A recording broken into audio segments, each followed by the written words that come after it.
All right, let's jump right into this explainer.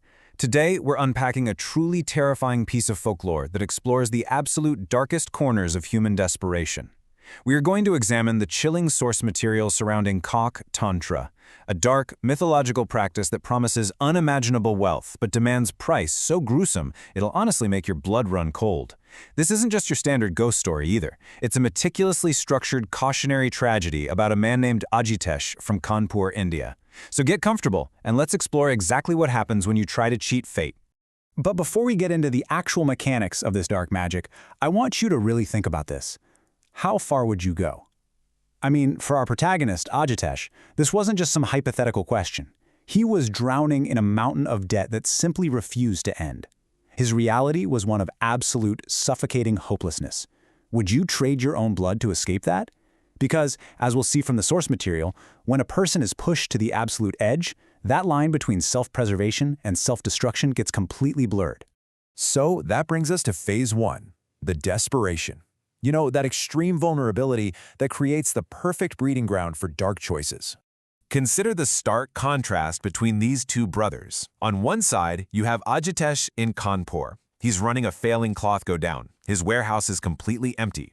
His home is filled with his heavy silence. He and his wife Sunita barely even speak because the weight of their poverty is just too much to bear. But then, on the other side, look at his older brother Suresh over in Lucknow. Suresh has immense wealth, massive cars, and worst of all, he looks at Ajitesh with this awful condescending pity. He tells him everything will be fine, but in a way that makes Ajitesh feel like a diseased patient waiting for a cure. It's exactly this psychological weight, this deep-seated humiliation that pushes Ajitesh over the edge when a mysterious, hunched tantric with two actual crows on his shoulders arrives in his misty neighborhood one cold winter night, promising to change his bad luck.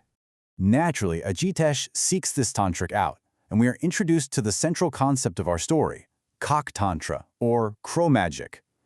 The lore states that crows aren't just birds, they are pitra, literal messengers of our ancestors. They act as a direct bridge between the living and the dead. And the tantric explains that if you can harness them correctly through this specific magic, they will do the impossible for you. They will grant you immense supernatural power and wealth. But, and this is the absolute catch, it requires human blood. Because this magic isn't just a one-and-done transaction. Oh no, it is a grueling, non-negotiable daily subscription. Let's walk through this grim routine. Step 1. Every single morning, Ajitesh must take a blade and cut his own finger. Step 2. He has to mix his fresh human blood right into the bird grain. And Step 3. He must feed this blood-soaked grain to the crows. This brutal to-do list is the absolute cost of the dark pact. There are 0 exceptions, no sick days, no vacations. And the ultimate condition of this pact is chilling. Just listen to this warning from the tantric. Never miss a day. If you do, the spell breaks and your life will be destroyed. He explicitly warns Ajitesh that the crows never forget and they absolutely never forgive. This rule is basically the ticking time bomb of the lore we're exploring. It establishes these rigid rules of the magic system and guarantees that if Ajitesh falters even once, the consequences won't just be bad, they will be apocalyptic. But you know, for a while, it works terrifyingly well.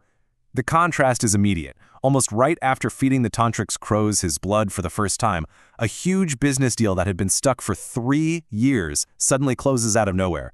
Money just starts pouring in. Ajitesh buys a massive, beautiful new house, and for the first time in years, as they step into their new home, his wife Sunita actually smiles. It is a completely intoxicating payoff. You can totally see why Ajitesh felt invincible. The magic was real, and it had seemingly cured all of his earthly problems in an instant. But then we hit phase 2, the terrifying mistake, because hubris always follows sudden wealth, doesn't it? As the years pass, Ajitesh gets a little too comfortable. He gets rich, he gets arrogant, and, well, he gets lazy. The desperation that fueled his daily blood sacrifice fades away.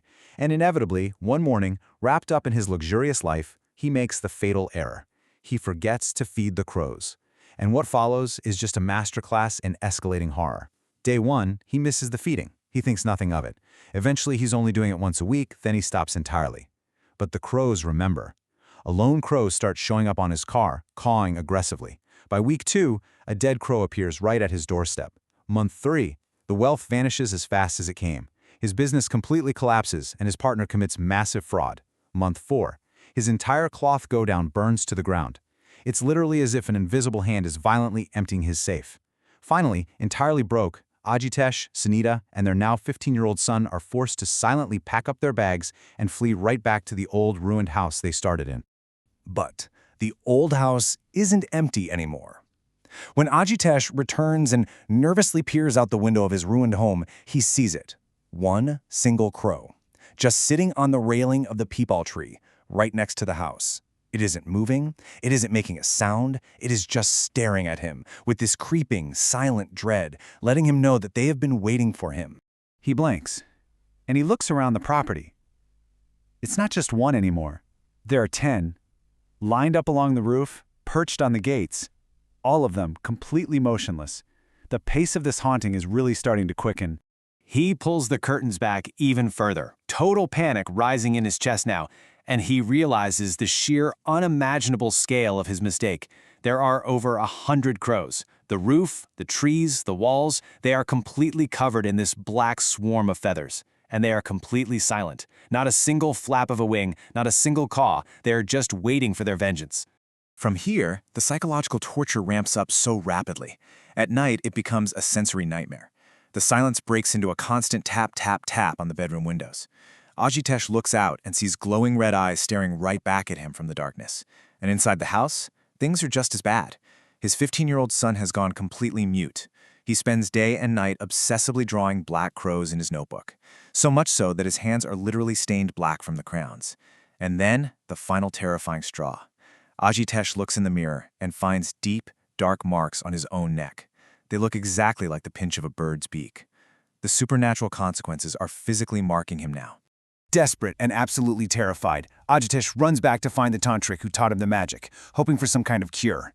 But when he enters the tantric's desolate courtyard, his blood runs cold. The tantric is lying on the ground, half dead. His clothes are torn, his body is covered in deep beak and claw marks. Surrounded by crows, the dying master screams at Ajitesh, "Fool, because of you I am in the state. Get out, they will take everything from you now." There is no undoing the spell. The master himself has been destroyed by the broken pact. There is absolutely zero escape. Which brings us to our horrific climax. Phase 3, the crow's vengeance. Ajitesh runs home terrified and finally confesses everything to his wife. But time has officially run out. That night, the sky turns pitch black. And not from clouds, but from thousands of crows. The deafening sound of their cawing just cuts through the air. Suddenly, Sunita screams.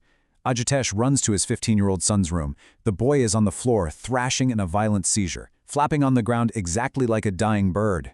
When the boy looks up at his father, his eyes are glowing red, his skin is turning black, and in a moment of pure body horror, his lips contort outward, transforming into a horrific beak.